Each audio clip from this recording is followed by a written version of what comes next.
Yang jelas kita nggak bisa mengandalkan lagi ekspor komoditas ke depan. Karena apa? Karena itu adalah kutukan buat kita semua nanti. Ini siapa yang bergerak lebih dulu, itu yang lebih diuntungkan. Siapa? Malaysia lah. Malaysia. Nah makanya dia yang menciptakan itu, set the context, set the price. Kita memang menjadi lebih dominan, tapi Malaysia lebih dulu di situ, gitu kan.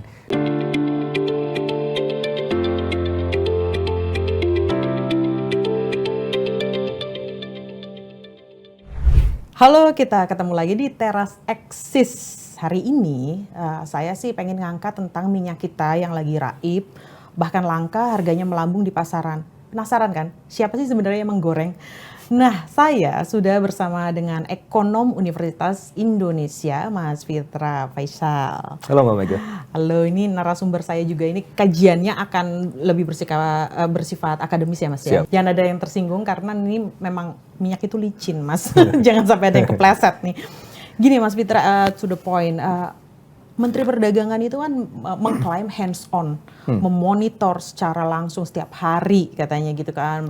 Beliau juga datang ke pasar seperti itu. Tapi pada kenyataannya minyak kita tidak seindah ketika baru diluncurkan tuh. Sekarang harganya melambung, langka lagi. Ini kayak mengulang sejarah setahun yang lalu. Yeah. Sebenarnya apa yang terjadi? Apakah kita bisa menyimpulkan bahwa harga eceran tertinggi yang dipatok pemerintah dan DMO itu gagal? Ya, jadi kalau kita lihat sekarang seharusnya namanya bukan minyak kita, tapi minyak kamu, karena bukan buat kita lagi. Nah, kenapa sih kok sering berulang gitu ya? Karena sedari awal sebenarnya saya sudah mengingatkan ini semenjak dari tahun 2020 ya. Waktu itu saya juga masih membantu Pak Menteri Perdagangan. Saya bilang begini Pak Menteri, ini selama pandemi pasti akan ada disproporsionalitas antara supply dan demand. Nah, demand-nya pasti akan overshoot. Kenapa? Karena big boys, China, Jepang, Amerika, semua kasih stimulus. Begitu kan? Nah, kalau sudah kasih stimulus, sementara kita tahu bahwa pandemi ini pabrik harus tutup, di PHK di mana-mana. Akhirnya apa? Proses produksi tidak terjadi. Akan ada disproporsionalitas. Ini akan memicu kenaikan harga-harga global, termasuk komoditas. Yang waktu itu saya kasih concern adalah terkait dengan kebutuhan pangan, karena ini yang paling sensitif secara politik. Saya sampaikan bahwa ada beberapa komoditas, salah satunya juga minyak goreng. Nah, salah satu yang waktu itu juga sempat saya sampaikan bahwa kita harusnya bisa melakukan semacam kerjasama dengan negara-negara lain. Ini tidak bisa kita selesaikan sendiri. Terutama mungkin dalam hal ini kalau dalam konteks minyak goreng dengan Malaysia, ya. Karena kalau kita lihat proporsi dari produksi, ya kita ini menguasai di 58% kebutuhan dunia, sementara Malaysia 36-37%. Pun begitu dengan ekspornya, kita hampir 60% atau ya sekitar 55-57%, Malaysia 30-an%. Artinya all in all kita combine dengan Malaysia kita menguasai 90% pasar ekspor. Nah, terus kemudian oke lah sudah ada reshuffle, terus menteri berganti. Waktu itu di zamannya Pak Menteri Perdagangan Pak Lutfi. Nah, saya waktu itu sudah tidak lagi di Kemendak, tapi saya sering menyampaikan sebagai tanggung jawab moral saya yang dekat dengan teman-teman Kemendak. Saya sampaikan waktu itu salah satu ke Pak Dirjen. Oke, waktu itu ya.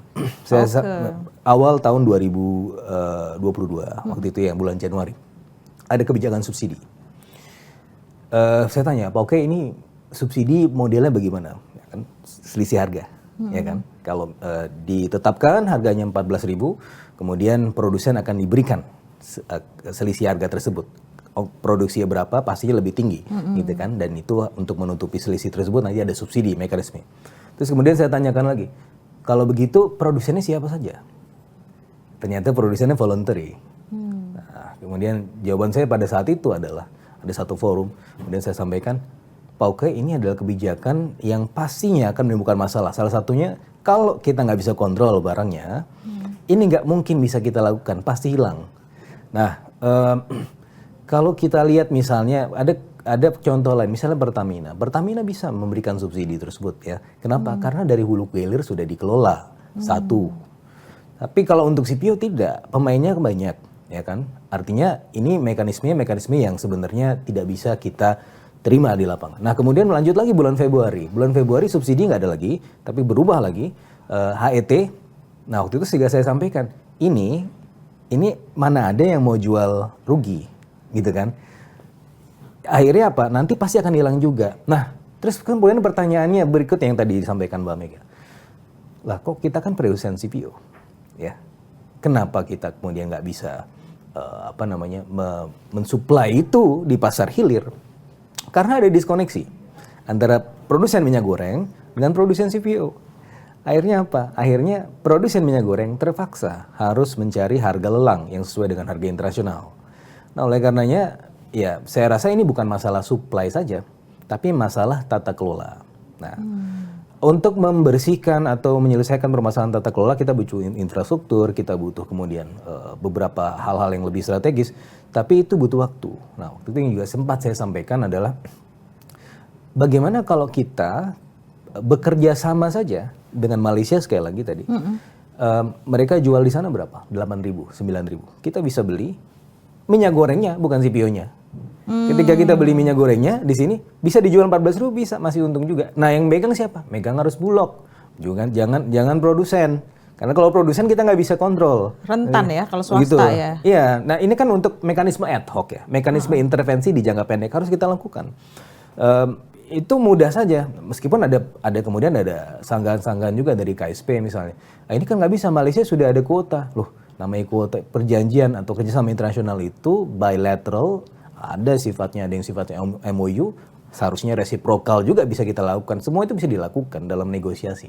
Nah, makanya saya rasa itu sebenarnya permasalahan yang paling bisa kita lakukan, ya. Solusinya adalah seperti itu. Karena kalau kita menunggu, ini akan jadi masalah. Nah, balik lagi, minyak kita sekarang udah naik lagi. Terus kenapa? Ya balik lagi, masalahnya ada diskoneksi itu belum selesai, belum tuntas. Tunggu. Diskoneksi ini maksudnya disederhanakan lagi gimana, Mas? Lalu mekanisme kita mendatangkan minyak goreng dari Malaysia adalah impor. Betul. Impor minyak goreng. Betul. Seperti itu. Jadi gimana? Sederhananya diskoneksinya seperti apa gambarannya? Ya produsen minyak goreng nggak bisa mendapatkan CPO. Begitu kan? Jadi kan dia harus memutar gitu ya lewat jalur internasional. Karena memang ketika ada keputusan untuk 100% ekspor kita di moratorium gitu kan. Nah itu saya kira Pak Jokowi memang sudah gelisah, gemas sih. Ini kenapa sih udah lama nggak selesai begitu kan. Udah di stop aja gitu kan. Dan itu ternyata kalau kita lihat sebelumnya saya juga sampaikan ini bukan masalah supply dan itu terbukti. Kenapa? Karena ketika dihentikan yang terjadi apa? Penumpukan di hulu.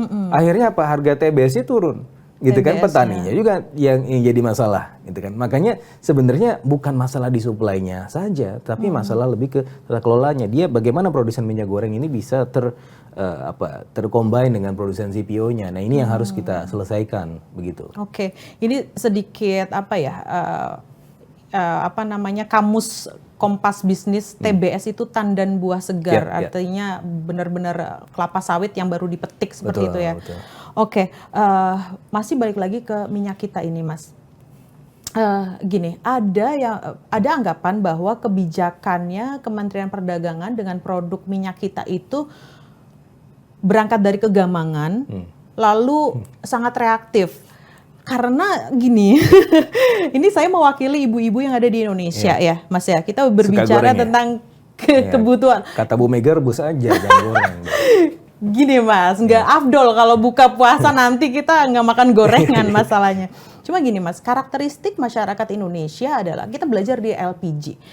Ada harga premium yang tabung 12 kilo. Kalau saya beli gas melon aja murah dan mudah, ngapain saya harus bayar yang mahal? Sama dengan minyak kita, kemasannya bagus, dengan Permendak 49 itu juga ada terjamin higienis. Lah ngapain saya beli minyak dengan mahal, toh dengan minyak kita juga saya kualitasnya nggak jauh beda. Ini bisa nggak sih jadi kayak kecelakaan kebijakan minyak kita itu gitu loh Mas? Iya, saya termasuk orang yang percaya pada market mechanism. Nah, jadi begini. Apakah minyak kita itu berhasil menurunkan harga minyak goreng di dalam negeri? Saya rasa enggak juga. Kenapa? Keberhasilan kemarin itu adalah sebenarnya kebetulan. Kebetulannya kenapa? Karena pada saat minyak kita dikeluarkan itu dalam periode harga CPO dunia lagi turun. Kenapa harga CPO dunia turun? Karena ada kebijakan moneter ketat dari The Fed, yang kemudian karena The Fed itu menjadi patron global, semua ikut-ikutan, ada bandwagon effect. Semuanya menaikkan suku bunga. Akhirnya apa? Ada slower demand, slower growth. Akhirnya lagi apa? Karena kan si The Fed ini bertujuan untuk menjaga supaya demand-nya tidak overshoot. Diturunkanlah demand domestiknya, yang mana itu kemudian menjalar juga kemana-mana, sehingga demand-nya pun secara global turun. Akhirnya apa? Kalau kita lihat di harga komoditas juga sempat turun, ya, termasuk harga CPO. Jadi dalam hal ini bukan minyak kitanya, tetapi faktor eksternalnya. Nah, yang kedua adalah kalau kita lihat, ini sebelum minyak kita, sebelumnya juga ada kebijakan minyak curah. Itu juga sempat saya kasih heads up di awal-awal. Ini nggak bisa ada dual pricing. Kalau ada dual pricing, ini yang minyak curah ini pasti hilang. Kenapa? Karena itu pasti gimana ya? Ya kita tahu lah Indonesia semua bisa dilakukan gitu kan. Itu pasti hilang. Ini masuk ke minyak yang di sini, yang kemasan. Yeah. Dan itu terjadi. Waktu di awal-awal saya lihat ada Jawa Tengah, Jawa Timur hilang. Sama terjadi di sini. Ini kan sifatnya dual pricing. Itu sudah economics 101. Ya, arti economics 101 itu ya diajarkan di mahasiswa semester pertama, ya, di ilmu ekonomi. Kalau ada dual pricing seperti ini, apalagi kualitasnya itu mirip. Kalau kualitasnya mirip sudah pasti, ini pasti akan ada market failure, gitu ya. Jadi bukan menjadi solusi, gitu kan. Akhirnya apa? Minyak premium yang konsumen kan rasional, kita nggak bisa menyalahkan konsumen. Mak-mak maunya harga murah berkualitas, begitu kan. Kalau harga premiumnya, harga minyak goreng premium itu lebih mahal, sementara kualitasnya tidak jauh berbeda dengan minyak kita, ya rational economic agent, ya itu ada prinsip ekonomi, itu pastinya akan menghendaki yang ini, yang minyak kita ini. Ya wajar saja, begitu kan. Itu sudah textbook ya. Waktu itu saya sebenarnya sempat menyaksikan, tapi ya udahlah, mungkin itu yang dianggap terbaik, tapi ternyata ya sekarang terjadi lagi. Gitu. Tapi bukankah hal terbaik itu untuk memenuhi kebutuhan masyarakat yang dengan karakteristik yang seperti itu, sama artinya kita ngebunuh pasar yang sudah ada, yaitu pasar premium itu, Mas? Apakah artinya pemerintah luput menghitung pengusaha yang sudah memproduksi minyak-minyak premium seperti itu? Jadinya ya pengusaha juga gini, ada Dewan Sawit itu curhat bahwa untuk memproduksi minyak goreng itu mereka tuh bakar duit. Minyak goreng ini ya, kemasan ekonomis padahal mereka bukan startup ya. Nah itu dia, yang existing aja bakar duit kayak gitu kan. Nutup bakar duit itu kan dari ekspor. Nah, apa kabar kalau misalnya ekspornya kondisinya tidak menguntungkan bagi mereka? Ya, gimana? Mereka memproduksi minyak premium nggak ada yang beli, memproduksi minyak dengan kelas minyak kita juga bakar duit kayak gitu loh. Ini mengurai benang yang lumayan kusutnya gimana, Mas? Iya, jadi ya sudah lepaskan saja ke pasar gitu kan. Nah, yang dikasih subsidi sebenarnya bukan kepada end produknya, tetapi kepada produsennya, mungkin lebih secara tidak langsung ya, supaya mereka bisa berproduksi lebih banyak dan kita bisa kemudian membangun integrasi sistem tadi. Nah, kembali lagi karena memang dua yang berbeda ya. Nah, ini kita bisa lihat lagi beberapa kasus yang sama ya. Dual pricing ini ya, secara empiris di seluruh dunia itu sudah hampir pasti gagal gitu ya, karena memang ya manusia kan berpikiran sehat gitu ya. Hanya manusia yang tidak sehat saja yang kemudian memilih harga yang lebih mahal. Logis aja. Betul, logis kan secara umum gitu ya, kecuali memang ada kelompok lain, ada yang disebut sebagai snow effect. Snow effect ini adalah misalnya ini, kalau ini ada mobil listrik nih. Kenapa sih orang beli mobil listrik mahal-mahal? Ya karena mahal dibeli. Ya itu snow effect, karena ingin meningkatkan prestise. Nah ini yang disampaikan oleh Thomas Veblen, ya, ekonom terkemuka di zaman 1800-an yang menyebut bahwa kalau ada barang-barang tertentu yang ketika dikonsumsi akan meningkatkan prestise. Ya, nah itu untuk segolongan elit begitu ya. Tetapi kita kan sekarang bicara masyarakat umum. Ya, masyarakat umum ini memang ada bagian yang asli mau beli minyak premium aja nih, kayaknya masa sih beli minyak kita gitu kan, ada juga. Biar status sosialnya. Tapi asalkan itu nggak diposting ke media sosial, ya beli minyak kita juga nggak apa-apa kan, gitu kan. Sama-sama minyak goreng dan kualitasnya sama begitu. Ini secara umum orang akan memilih gitu kan, kualitas yang tidak jauh berbeda, harga yang lebih murah, ya udah kenapa tidak memilih yang seperti itu gitu kan. Itu yang dikejar. Makanya ini pada akhirnya akan menjadi gagal. Nah, ini apakah pemerintah tidak antisipasi, kan pertanyaannya begitu ya. Ya kita lihat aja. Ini kebijakan Kementerian Perdagangan dari tahun 2022 itu semuanya serba ad hoc. Coba Mbak Mega lihat saja berapa permendak dari bulan Januari, Februari, Maret, April itu sudah berapa permendak ganti-ganti. Sampai Pak Jokowi sendiri kan kesel.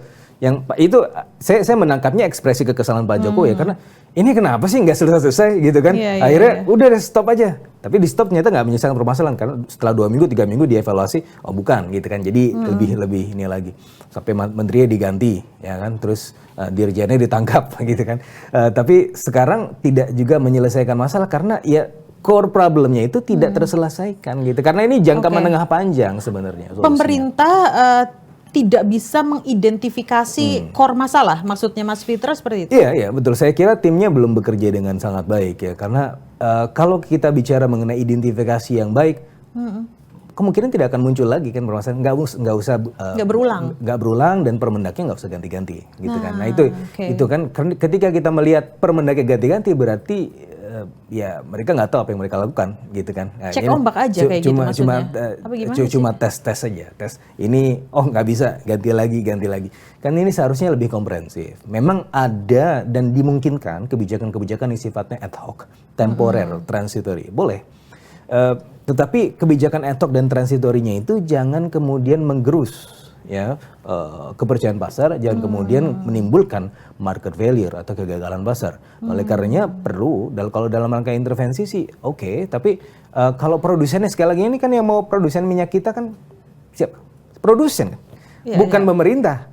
Kalau misalnya memang mau membrand itu sebagai pemerintah, ya Bulog dong yang pegang, jangan produsennya. Produsennya sekarang ini kita tidak bisa pegang, yang pertama. Yang kedua adalah mereka kan mau berbisnis, mereka bukan mau sedekah. Gitu kan. Ini kalau misalnya ya mereka kan bukan lembaga filantropi. Mas, tapi gini Mas, kalau misalnya kebijakan itu ad hoc ya dan sering seperti itu, sebenarnya risikonya apa buat masyarakat dan buat pelaku industri, pelaku bisnis? Ini kan dua pisau ya jadinya ya.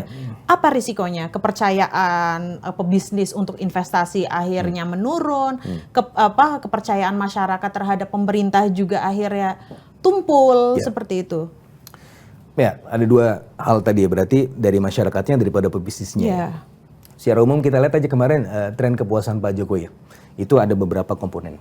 Untungnya masih bagus sekali ya, karena memang performa ekonomi kita memang cukup baik.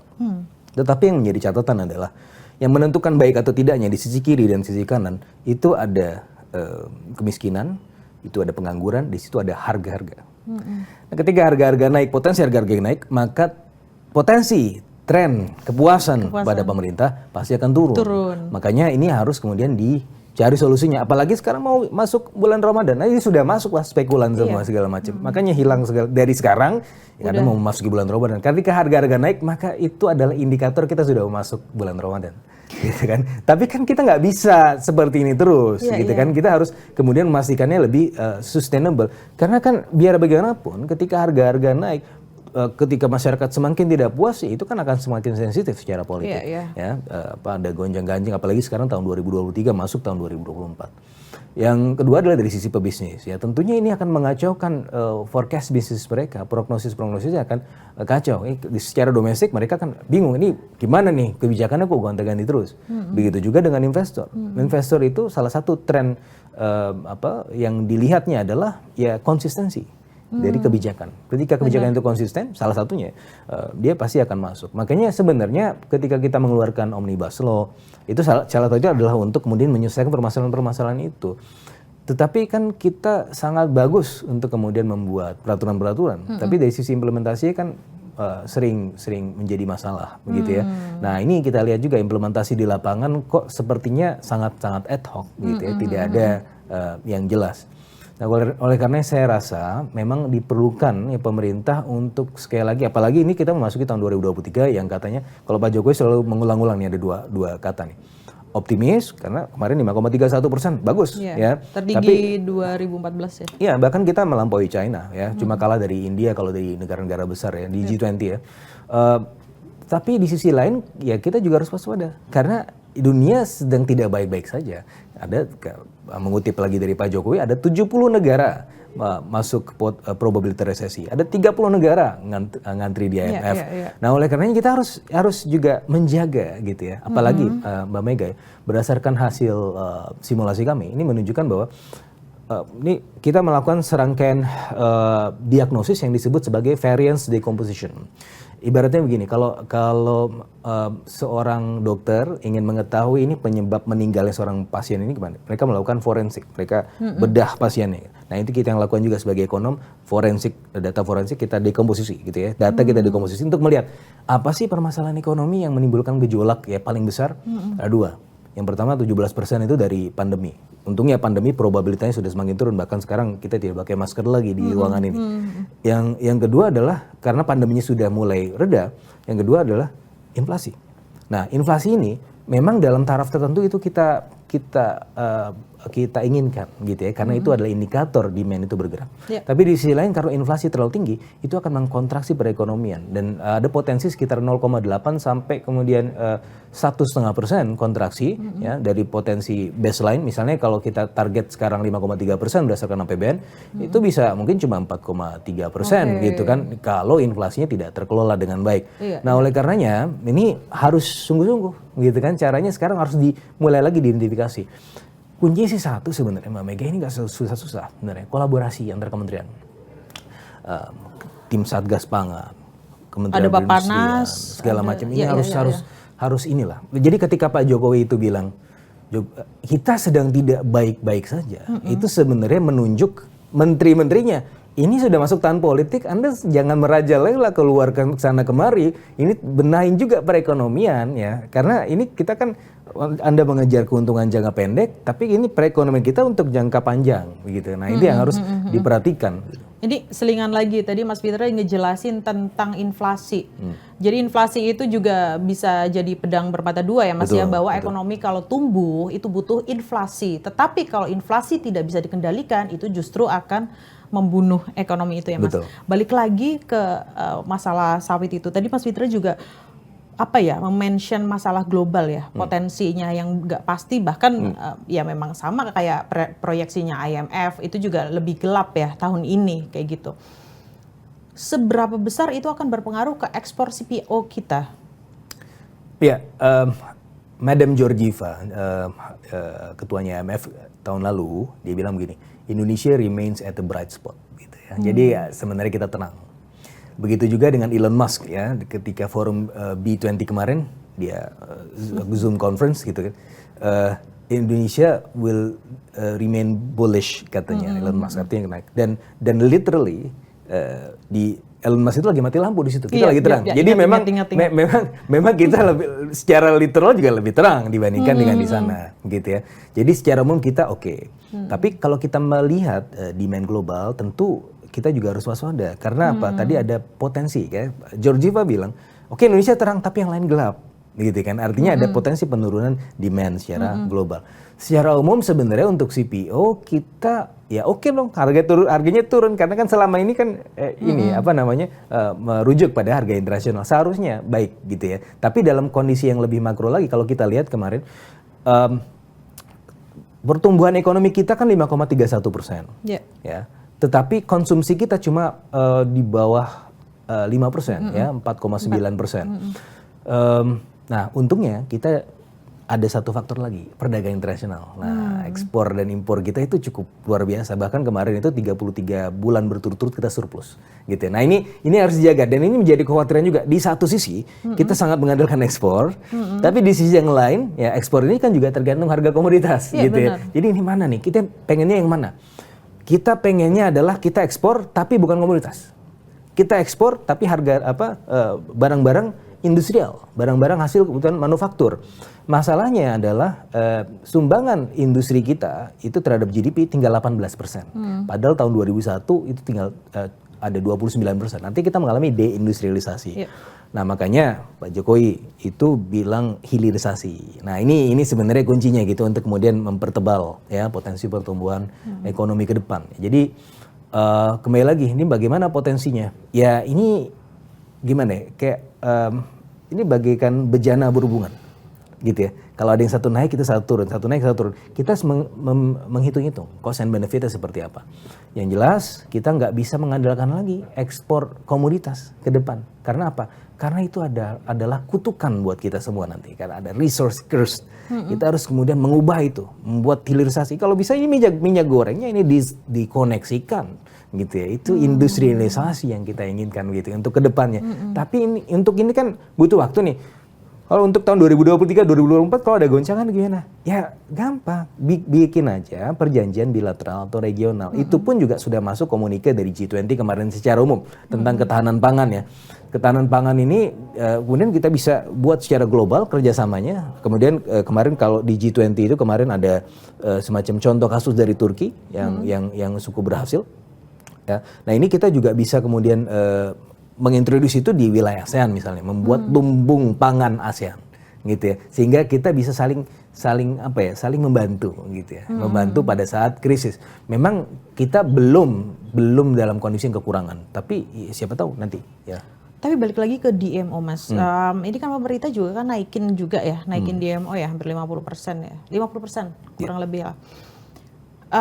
Bertepatan dengan permasalahan minyak kita. Nah, sebagian dari kita juga ada yang menyimpulkan bahwa minyak kita langka karena pasokan sawit ke dalam negerinya juga kurang. Terbukti dari DMO dalam 3 bulan terakhir itu yang turun. November masih bagus tuh, masih di atas 100%. Barulah Desember sama Januari itu keanjlok tuh ke sekitar 80 dan 70% dari target 300.000 ton seperti itu. Nah ini kebijakan pemerintah DMO ini gimana Mas Fitra melihatnya? Ya kembali lagi masalahnya bukan di situ, masalah tata kelolanya. Sekarang yang bisa mengambil keuntungan dari itu siapa? Malaysia lah. Karena kan kita cuma 2 pemain besar di dunia ini ya.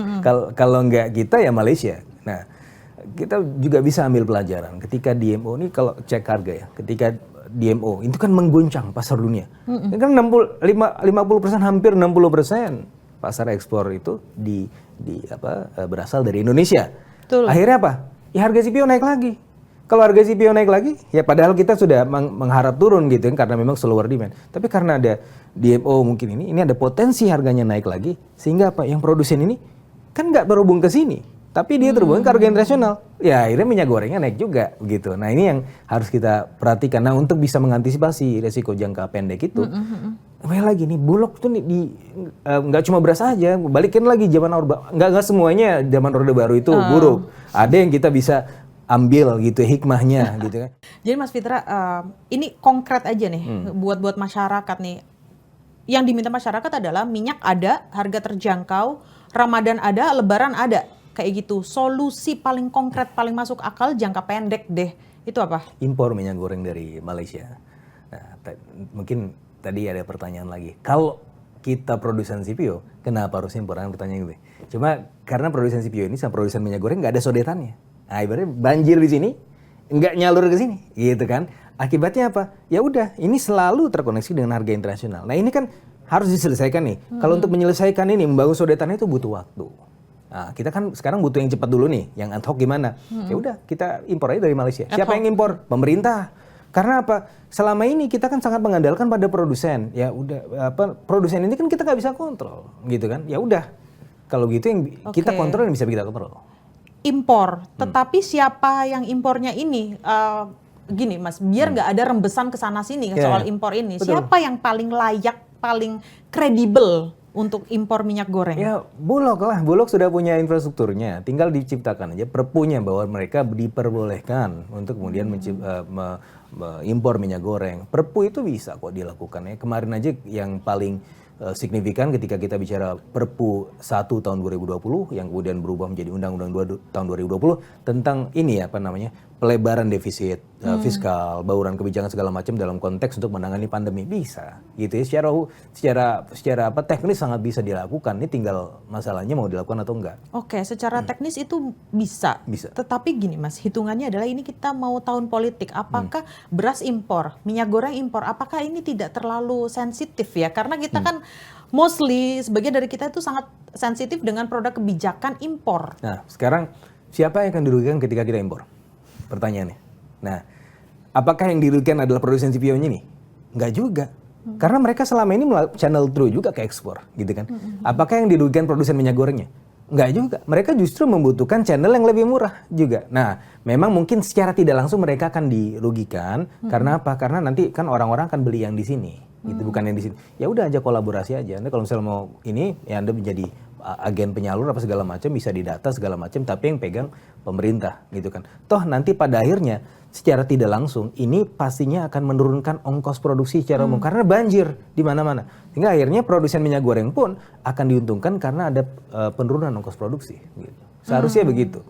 Nah, ya ini memang sekali lagi ini saya bicara sebagai academicians, ya.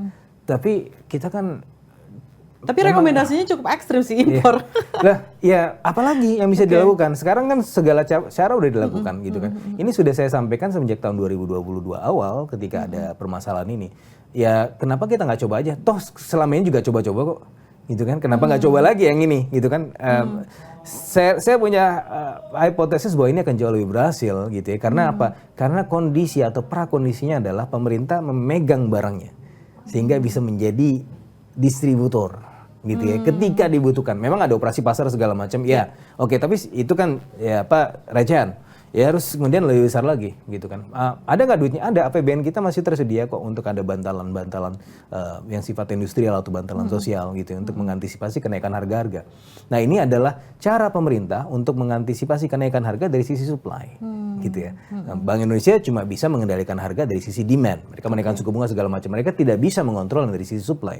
Nah oleh karenanya memang supply-nya ini harus diintervensi. Ini CPO bukan seperti cabai. Cabai itu ketika Pak Jokowi mengumumkan atau menghimbau di bulan Agustus tahun 2022, ini pemerintah Pemda harus tanam cabai kenapa segala macam, karena ya itu memang bisa dilakukan, gitu ya. Tiba-tiba di bulan Agustus, kan September Oktober itu harga volatile food termasuk yang dalam cabai itu justru deflasi, bisa karena itu kan 3 bulan panen, ya, terus kemudian hasilnya di bulan September atau Oktober berhasil menangani inflasi. Itu intervensi dari sisi supply. Tapi CPO ternyata bukan seperti itu solusinya. CPO-nya numpuk di sini, tidak masalah dari sisi supply-nya. Masalahnya adalah masalah lebih ke tata kelolanya ini. Nah ini yang sebenarnya jangka menengah panjang. Nah solusi ad hoc-nya gimana? Ya sudah, yang paling pragmatis. Yang penting harga turun. Emang resikonya apa kalau misalnya harga nggak turun, barang juga langka, risiko terhadap inflasinya itu seberapa besar sih Mas minyak goreng ini? Ya, jadi kita pernah menguji dalam satu simulasi apa yang disebut sebagai Gauss-Markov switching regime. Nah ini intinya adalah dari simulasi itu kita ingin menguji seberapa besar potensi ledakan inflasi di tahun 2022 dan tahun 2023. Nah sebagian besar ini terjadi dari gap antara Producers Price Index dengan Consumer Price Index. Ini konsumen ya harga-harga yang dihadapi mereka kalau mau beli, gitu kan, harga. Produsen itu ongkos produksi, gitu kan. Nah gapnya itu udah besar banget. Nah jadi sebenarnya tinggal tunggu waktu aja sampai kemudian produsen give up, ya udah harga-harga semua tidak hanya CPO itu naik, gitu kan. Nah oleh karenanya perlu ada insentif juga di sisi produsennya untuk mengurangi ongkos produksinya. Untuk mengurangi ongkos produksi di jangka pendek memang agak sulit, gitu. Salah satunya ada solusi-solusi yang ad hoc seperti itu. Tapi sekali lagi ini memang butuh kajian lebih lanjut, ya. Intinya adalah ya kita mengkaji lah, jangan coba-coba, gitu. Oke. Menjelang pertanyaan terakhir juga adalah tentang B35 nih Mas. Minyak kita ada juga yang menyimpulkan sendiri lah. Sekarang kan cocok logi atau siapapun ya berhak aja sih menyimpulkan sendiri. Minyak kita langka karena pasokan CPO-nya kesedot sama B35. Benarkah atau gimana sih Mas? Karena ini di dalamnya juga kemarin saya juga baca saya pelajari belum terlalu matang sih, saya pelajari tentang sawit fund juga seperti itu. Apakah berkaitan dengan itu? Ya, ini partially true, ya. Di satu sisi memang B atau biofuel ini apapun bentuknya B35 atau nanti bahkan bisa B100. Itu ya adalah mekanisme untuk kemudian menyerap, gitu ya, kelebihan ya dari sisi hulu ini. Ya, salah satunya ke sini. Nah, tapi di sisi yang lain memang di jangka menengah panjang, saya belum melihat di jangka pendek, tapi saya akan melihat di jangka menengah panjang. Ketika ini sudah terintegrasi, ya, maka kita akan langka dari sisi hulu. Karena ini satu hal yang ini ya satu produk yang digunakan untuk dua kegunaan, yang satu untuk energi, yang satu lagi untuk konsumsi. Nah ini secara best practice itu agak sulit gitu kan. Dulu juga ada beberapa wacana gitu ya untuk kemudian menjadikan energi baru dan terbarukan dari biofuel di secara global gitu ya. Salah satunya adalah memfungsikan Afrika dan negara-negara tropis lainnya untuk kemudian membangun itu. Tapi di sisi yang lain banyak juga ekonomi yang menyampaikan bahwa tunggu dulu. Ini bagaimana Anda mengentaskan extreme poverty padahal orang-orang lapar. Anda buat itu jadi energi. Ini mana prioritas Anda gitu kan. Nah, oleh karena saya rasa nggak usah biofuel, orang kita sekarang udah pakai electric vehicle. Nah, udah nikel kita udah oke lah. Nikel kita dikelola jadi ferronikel, itu bisa jadi stainless steel dicampur chrome, bisa jadi baterai dan seterusnya. Itu sudah ke arah sana. Orang mungkin nanti tidak akan kemudian melihat biofuel lagi. Karena biofuel itu kan ya dia hand in hand atau secara komparatif dengan fossil fuel. Nanti kan mobilnya ini kita nggak tahu apakah nanti mobilnya akan masih seperti itu. Ya kalau misalnya semua elektrik, buat apa biofuel lagi? Gitu kan. Oke, baik. Mas, tapi terakhir nih, pertanyaan terakhir ini singkat. Ini titipannya netizen sih. Sebenarnya saya juga penasaran sih. Secara awam aja, Indonesia itu kan produsen sawit terbesar, eksportir, pemain utama sawit di dunia. Kenapa Indonesia tidak bisa mengendalikan pasar internasional dari struktur harga CPO yang pada akhirnya kita sebagai eksportir hanya bergantung sama ya buy news-nya eksternal, harga fluktuatif dibanting ke atas, ke bawah kayak gitu. Di ekonomi ada yang disebut sebagai Stackelberg first mover advantage. Ini siapa yang bergerak lebih dulu itu yang lebih diuntungkan. Siapa? Malaysia lah. Malaysia. Nah makanya dia yang menciptakan itu set the context, set the price. Kita memang menjadi lebih dominan, tapi Malaysia lebih dulu di situ, gitu kan. Nah sebenarnya bisa saja, gitu kan. Saya sering diskusi juga dengan TV Malaysia, juga bicara mengenai perkongsian apa segala macam. Yang pada akhirnya kita bisa set the context, kita bisa set the market dan seterusnya. Tapi itu kejauhan, ya. Kita selesaikan dulu yang ini. Yang permasalahan domestik untuk koneksi aja kita belum selesai, itu nanti. Selanjutnya, nah kita harus buktikan dulu bahwa kita bisa mengintegrasikan ini, ya, baru kita bisa set the context. Kalau enggak ya, ini ya ibaratnya melompatnya terlalu jauh gitu.